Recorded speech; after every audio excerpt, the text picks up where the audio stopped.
Good morning, guys. Happy Friday. My name is Jim Thelen. I am one of the co-founders of Demons Behind Me, here with this week's Story of the Week. At Demons Behind Me, we believe in the power of sharing stories and storytelling. We share someone's story that they were brave enough to share with us at our website at demonsbehindme.com under the Share Your Story Help Someone tab. A story of how someone was able to come a hardship, a hang-up, a tragedy in their life, and we feel that by sharing this story, you're going to bring somebody else hope that they need if they are going through something very similar. They know that they're not alone, and they may find some different ways to handle whatever tragedy or whatever hardship they're going through. So this week we have a great story shared with us from Jason. Remember, guys, to like this post, share this post, comment, leave an emoji below. We want to make sure that this story gets to the person that needs to hear it. So we do that by engaging with our social media outlets, Instagram, Facebook. We also have a YouTube channel as well. But going to dive right in for this Friday's Story of the Week. Again from Jason. Just when you think you have it, life happens and a wrench gets thrown in the gears. It can happen in an instant. I'm closing in on 5 years sober. My dad died. While trying to take care of items in my dad's estate, I got fired from what I thought was going to be my new career as an auto mechanic. I had just finished my 2-year apprenticeship period. I have a record, and that made it practically impossible to get a job as a mechanic anywhere else. I began to sell anything I have of value just to tread water. Then my roommate ups the rent. This basically meant I was homeless. I spent the next 13 months couch surfing. I forgot to mention that during this time, I had stopped doing everything I needed to do to keep myself sober. My only saving grace was keeping in constant contact with my conception of a higher power. I only had to sleep in my truck a few times because of the love of some very wonderful people. Time goes by. I find a room to rent with a friend of mine. Halloween night of 2013, I find her husband dead from an overdose in the house. I almost went back to drinking and using after that night. I reached out for help again. One of my bosses made a call, and within 3 days, I was interviewed and moved into a sober living home. Life began again for me that day forward.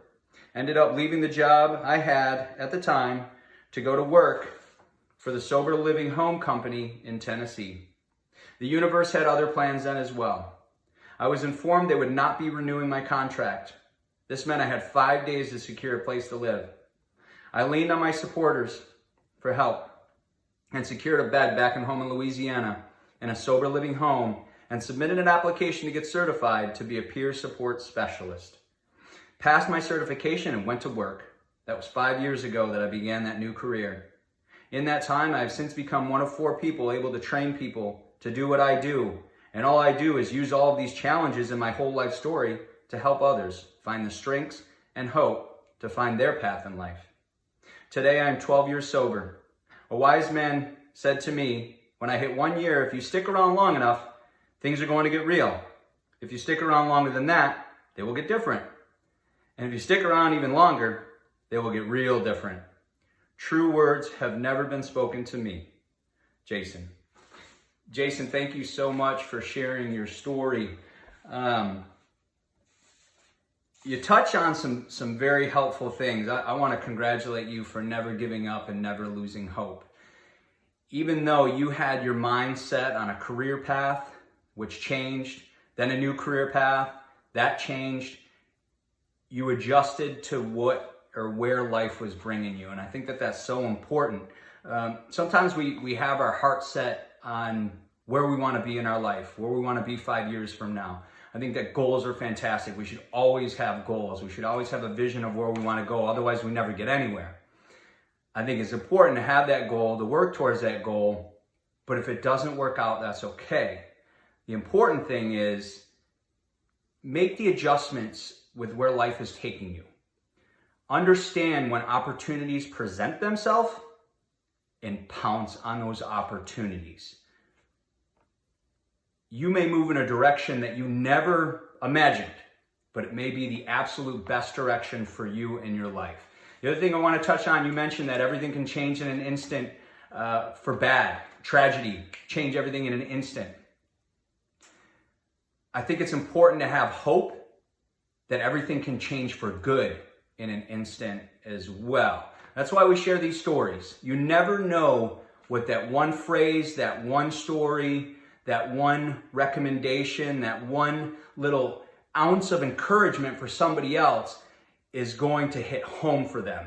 Hit home for them so hard that all of a sudden they have that aha moment and they just change. They change the direction, they change their path, one little step at a time. So that's why we do what we do. Keep sharing hope, keep sharing stories.